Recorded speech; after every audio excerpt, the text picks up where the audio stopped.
Hello दोस्तों, सभी को मेरा प्यार भरा नमस्कार। तो आज हम यहाँ पर बात करते हैं मौर्य वंश की। इससे पहले मैंने आपको पढ़ाया था नंद वंश। जिस किसी ने भी पिछली वीडियो ना देखी हो तो प्लीज पिछली वीडियो देखने की, उसे पढ़ने के बाद में थोड़ा और अच्छा समझ में आएगा जब हम इसको देखेंगे। तो आज हम बात करते हैं यहाँ पर मौर्य वंश की। मौर्य वंश की उत्पत्ति कैसे हुई, तो देखते हैं। पहले ये भारत का नक्शा है। इसमें यहाँ पर ये बिहार, ये इधर बिहार के आसपास में यहाँ पाटलिपुत्र पड़ता है, जो कि इसकी राजधानी थी। यहाँ पर धनानंद नाम के शासक का राज था।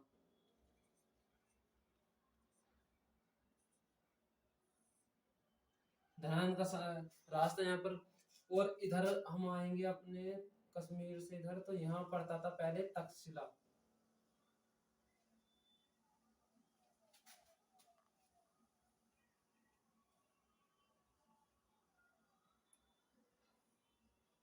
जहां पर की सबसे पहला विद्यालय, भारत का सबसे पहला विद्यालय तक्षशिला महाविद्यालय यहीं पर पड़ता था। तो यहाँ पर एक विश्वविख्यात गुरु रहा करते थे, गुरु कौटिल्य, जिनका नाम चाणक्य था। तो उन्होंने पहले से ही अंदाजा लगाया था। अब भाई वो टीचर है तो उन्हें थोड़ा बहुत करंट अफेयर्स के बारे में नॉलेज तो होगी, सीधी सी बात है। और उन्हें लग चुका था पहले से कि सिकंदर हमारे देश पर आक्रमण करने वाला है। तो उन्होंने सब जितने भी यहाँ शिक्षक थे, जितने पढ़ाई करते उनकी मीटिंग बुलाई, उनसे मीटिंग करी, उनसे बातचीत करी। तो उनसे कहा कि भाई ऐसा ऐसा हमारे देश पर खतरा है, सिकंदर नाम का राजा हमारे देश पर आक्रमण करने वाला है। तब जितने भी टीचर थे वहाँ, उन्होंने मीटिंग चल रही थी उनकी, उन्होंने कहा यार हम क्या करेंगे इसमें, इसमें तो भाई हमारे पास तो तलवार तो चलानी आती नहीं, तो हम युद्ध कैसे करेंगे। तो चाणक्य ने कहा यार बात तो सही है आपकी, पर लेकिन यार कुछ तो करना है, नहीं तो अगर सिकंदर का राज होगा हमारे देश पे तो फिर तबाही आ जाएगी देश में। और आपको पता ही है जितने विदेशी आक्रमण हुए भारत में कितना नुकसान हुआ है भारत का। तो उसने सोचा चाणक्य ने, क्यों ना मैं, हमारे देश का सबसे शक्तिशाली राजा उस टाइम पे धनानंद ही था। तो उसने सोचा क्यों ना मैं धनानंद के पास में जाऊं और उससे बातचीत करूं, उससे कहूं कि जितने भी हमारे भारत में शक्तिशाली राजा हैं और इसके अलावा उनको साथ लेके और एक साथ युद्ध करा जाए सिकंदर से। क्योंकि जब सारे राजा एक साथ आ जाएंगे और जब सिकंदर से युद्ध करेंगे तो कितनी भी बड़ी शक्तिशाली कोई भी राजा हो, कितना ही बड़ा, वो आसानी से हार जाएगा। सारे एक साथ युद्ध करेंगे। पहली बात तो इसके पास इतनी बड़ी सेना थी कि ये उससे आसानी से हारने वाला तो था नहीं। पर लेकिन इसकी कुछ गलतियां थी जिसकी वजह से ये चंद्रगुप्त मौर्य से हार रहा। पर लेकिन हम यहाँ बात कर लेते हैं धनानंद के पास गए चाणक्य जी। वहां पर जाने के बाद इन्होंने देखा इसके महल में तो आराम से ये मदिरा मदिरा पान चल रहा है, इसकी वहाँ पार्टी हो रही है, डांस कर रहे हैं, नृत्य की नाच रही है वहां पर। तो वहां पर जब चाणक्य ने देखा ये यार देश पे खतरा मंडरा रहा है और यहाँ हमारे देश का राजा इतनी मौज कर रहा है, आराम से कर रहा है, विलासीनता जिंदगी जी रहा है। तो इन्हें यहाँ गुस्सा आ गया। इन्हें गुस्सा, पर इन्होंने कहा तो कुछ नहीं, कुछ कह नहीं सकते थे क्योंकि ये मामूली से गुरु थे, वो भी राजा था। इन्होंने बात करी उससे, धनानंद ने बात करी। इन्होंने कहा भाई ऐसे ऐसे सिकंदर नाम का कोई राजा है जो अपने देश पर आक्रमण करने की सोच रहा है।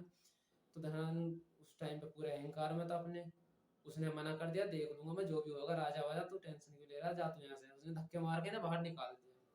ये वहां से चले आए। इन्होंने वही शपथ ली थी कि जब तक मैं तेरा नाश नहीं कर दूंगा तब तक मैं चैन से नहीं बैठूंगा।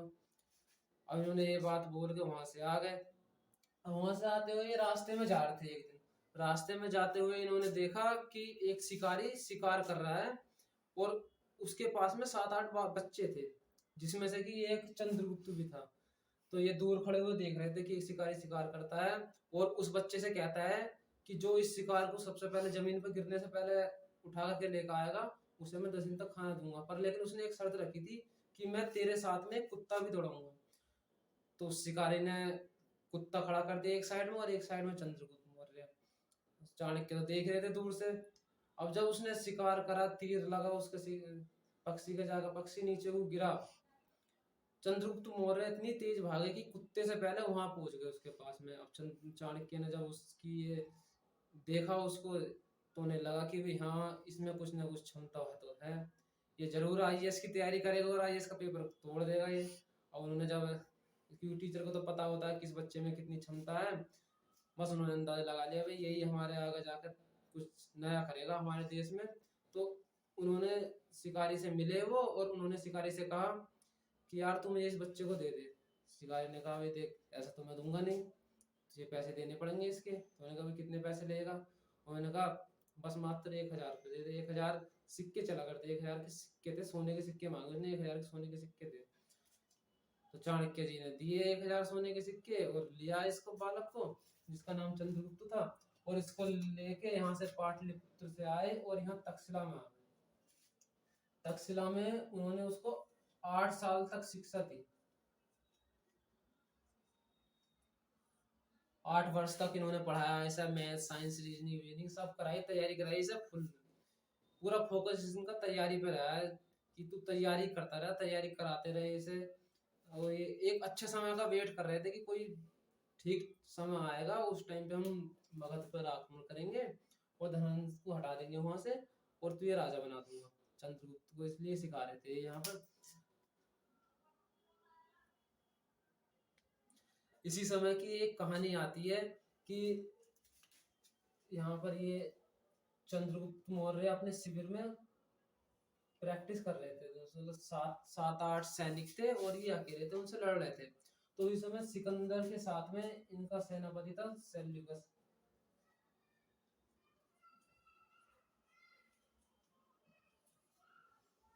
इसका पूरा नाम सेल्यूकस निकेटर था। तो इसकी पुत्री थी हेलेना। हेलेना और सेल्यूकस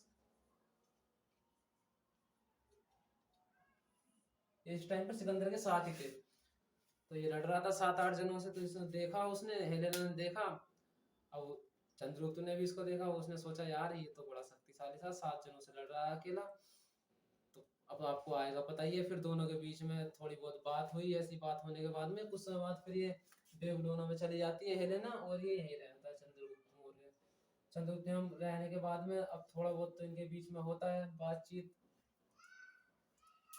और एक कहानी और आती है इसी के साथ में। यहीं पर चाणक्य जो थे किसी औरत के घर गए थे, मतलब किसी के कहीं जा रहे थे, रास्ते में जाते हुए किसी लेडीज के घर रुके और वहां पर इन्होंने खाना वाना, मतलब उससे कहा कि खाना बनाओ हमें, खाना वाना बनाया उसने।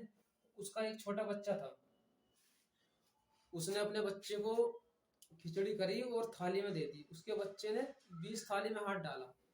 अब उसने ऐसा देखा कि वो 20 थाली में से हाथ डाला, तो उसने उसके तभी एक चांटा मारा और कहा कि तू इसमें बीच में से भी खा रहा है। उससे कहा उसने अपने बच्चे से। लेकिन चंद्रगुप्त मौर्य और चाणक्य वहीं साइड में बैठे हुए देख रहे थे। तो उन्होंने पूछा भी सही तो कर रहा, खा ही तो रहा है, चाहे कहीं साइड में से खाए या बीच में से खाए, बात तो एक ही है। लेकिन पर उस लेडीज ने जब ही कहा नहीं ये गलत कर रहा है, क्योंकि अगर ये बीच में से किसी भी गर्म चीज है उसमें बीच में हाथ डालेगा तो उसका हाथ खाने से पहले डल जाएगा। तो चाणक्य बैठे हुए देख रहे दूर से। तो उन्होंने चंद्रगुप्त मौर्य से कहा कि कुछ समझ में आई तुम्हारे, इन्होंने क्या कहा? चंद्रगुप्त मौर्य भी समझ गए, जब इतने साथ उसके साथ शिक्षा ली थी चाणक्य से, तो समझना तो वाकिफ था उनका, समझना पड़ता उन्हें। और समझ गए उनकी बात कहाँ कह रही थी वो लेडी। अब समझने के बाद में फिर इन्होंने सोचा कि हम, वो पहले से ही सोच रहे थे कि हम डायरेक्ट धनानंद पे आक्रमण करेंगे, पर लेकिन उन्होंने उसके बाद में उस औरत की बात सुनने के बाद सबसे पहले उन्होंने पश्चिम से राज्य धीरे धीरे जीतने शुरू करे। यहाँ से जीते, कुछ राजा जीते, कुछ से संधि करी, कुछ अपने साथ लिए और एक बहुत बड़ी सेना तैयार कर ली। सेना तैयार करने के बाद में वो आते हैं यहाँ मगध में पाटलिपुत्र में, यहाँ के इस पर कर दिया आक्रमण। ये बात है 323 ईसा पूर्व की।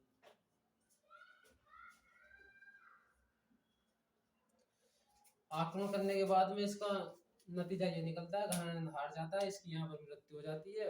उसके बाद में चंद्रगुप्त एक नए वंश की स्थापना करता है, इसका नाम मौर्य वंश है, और यहीं से फिर ये राज करना शुरू कर देता है।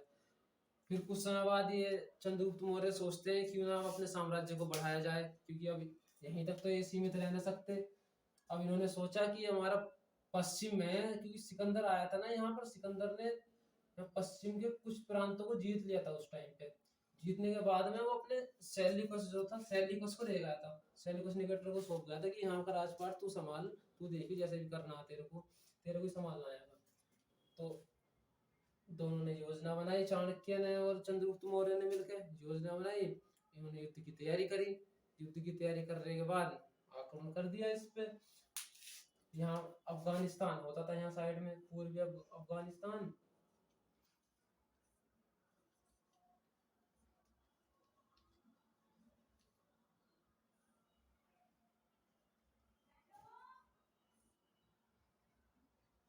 पूर्वी अफगानिस्तान और सिंध सिंध प्रांत था, सिंध।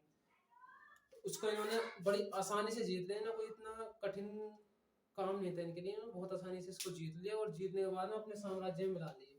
इसको जीतने के बाद इस सेल्यूकस कहता है कि मेरी संधि कर लो आप एक, क्योंकि अभी जीत जीत तो चुका ही था वो सारे, पर लेकिन उसने कहा कि जो थोड़ा बहुत मेरे पास प्रांत बचे कि आप मेरे से संधि कर लो। तो संधि के लिए दोनों राजी हो गए, चंद्रगुप्त भी और सेल्यूकस भी।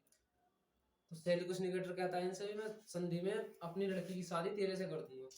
चंद्रगुप्त कहता है भाई ठीक है। वो खुश हो गया क्योंकि वो तो पहले ही हेलेना से मिल चुका था। अब जब दोनों पहले से मिल चुके हैं तो सीधी सी बात है, वो तो मना करेगा नहीं शादी के लिए चंद्रगुप्त। तो चंद्रगुप्त ने हाँ बोल दिया। हाँ बोलने के बाद सेल्यूकस इससे शादी करवाने के लिए बोले था, पर लेकिन चाणक्य बीच में आया था। चाणक्य कहता है कि वे देख मैं शादी कहने के लिए करने के लिए तो मना नहीं कर रहा, पर लेकिन मेरी शर्त है, जब शर्त मानेगा मेरी तभी शादी होगी तेरी इससे। अब चंद्रगुप्त कहता है यार ये क्या शर्त होगी, शादी तो सही हो रही है, मैं जिससे शादी चाह रहा हूँ उससे शादी हो रही है, फिर भी आप बीच में ऐसे क्यों कर रहे हो शर्त। तो चाणक्य कहता नहीं तभी तेरे को नहीं पता, क्योंकि उन्हें पता था सब कुछ, वो पहले से इतने जाने माने विद्वान थे कि उन्हें सब कुछ पता था कि यहाँ आगे क्या होने वाला है, कैसे होने वाला है। तो इसलिए उन्होंने सबसे पहली शर्त उसके सामने ये रखी कि तू कभी भी वापस नहीं जाएगी। हेलेना से बोले कि कभी भी वापस नहीं जाएगी अपने पिता के पास, क्योंकि इन्हें पता था और कोई भी किसी भी देश, हम ही हैं, हम इंडिया से अमेरिका वापस जाएं चाहे भले ही हम वहां रहने लगे, पर लेकिन हमारे लिए देश के प्रति कुछ तो भाव रहेगा। ऐसे ही ये सोचते थे कि अगर ये बाहर जाएगी तो क्या पता कुछ ना कुछ इसके मन में बात ऐसी आ जाए कि सब कुछ अपने राज बताते वहां जाके, फिर बाद में इसी दिक्कत होनी थी। और दूसरी शर्त इन्होंने ये रखी कि जो तेरे से पुत्र होगा वो कभी भी यहाँ का राजा नहीं बनेगा। तीसरी शर्त इसमें ये थी कि जो तू चाहेगी वो ऐसा होने का नहीं, कभी भी तो कभी राजनीतिक मामलों में कभी दखल नहीं देने की हमारे बीच में, चाहे कुछ भी हो रहा है, राजनीतिक फैसले सारे मैं और चंद्रगुप्त मौर्य मिलकर लेंगे।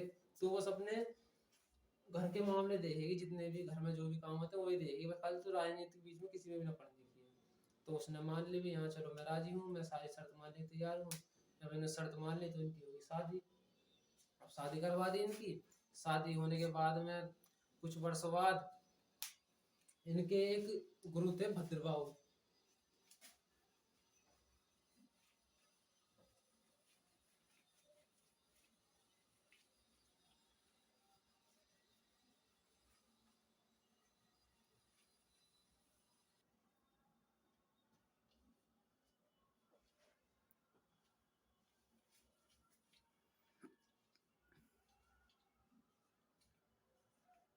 चंद्रगुप्त मौर्य के गुरु थे भद्रबाहु, धार्मिक गुरु। ये धार्मिक गुरु कहते हैं, वैसे गुरु तो चाणक्य थे, पर लेकिन ये धार्मिक गुरु थे। इनके प्रभाव में आकर इन्होंने अपने जीवन के अंत में जैन धर्म अपना लिया था। तो जब इनका लास्ट टाइम चल रहा था इनके शासन का, तो उसी टाइम पता चला कि इन्हें यहाँ अकाल पड़ चुका है पाटलिपुत्र में। इन्होंने अपने गुरु से पूछा कि गुरु बताओ अब क्या करा जाए। तो भद्रबाहु ने इनसे कहा भाई देख, ये अकाल थोड़े बहुत दिन के लिए नहीं है, ये कम से कम 12 वर्षों तक अकाल रहेगा ये। तो वो दिक्कत में आ गए भी, यार अब क्या करा जाए, परेशान होने लगे। तो भद्रबाहु ने कहा देख तू मेरी बात सुन, तेरा वैसे भी अब टाइम हो चुका है, बहुत टाइम होगा शासन करते हुए, अब तू अपने शरीर को त्यागने की सोच। तो इन्होंने जैन धर्म को तो अपना लिया था। तो ये चलेगा यहाँ से, यहाँ पड़ता है कर्नाटक में श्रवण बेलगोला।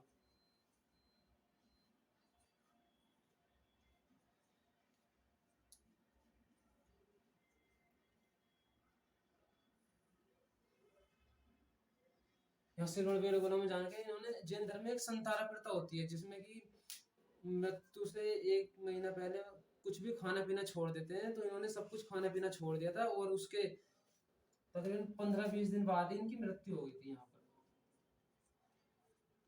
इनकी मृत्यु हुई थी 298 ईसा पूर्व में।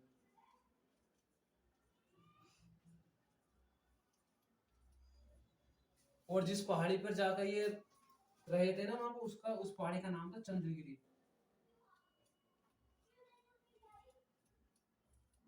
चंद्रगिरी पहाड़ी का नाम था। और यहाँ पर इनका हो जाता है अंत। उसके बाद में इनका लड़का था बिंदुसार, वो बैठता है पाटलिपुत्र की गद्दी पर और शासन चलाता है।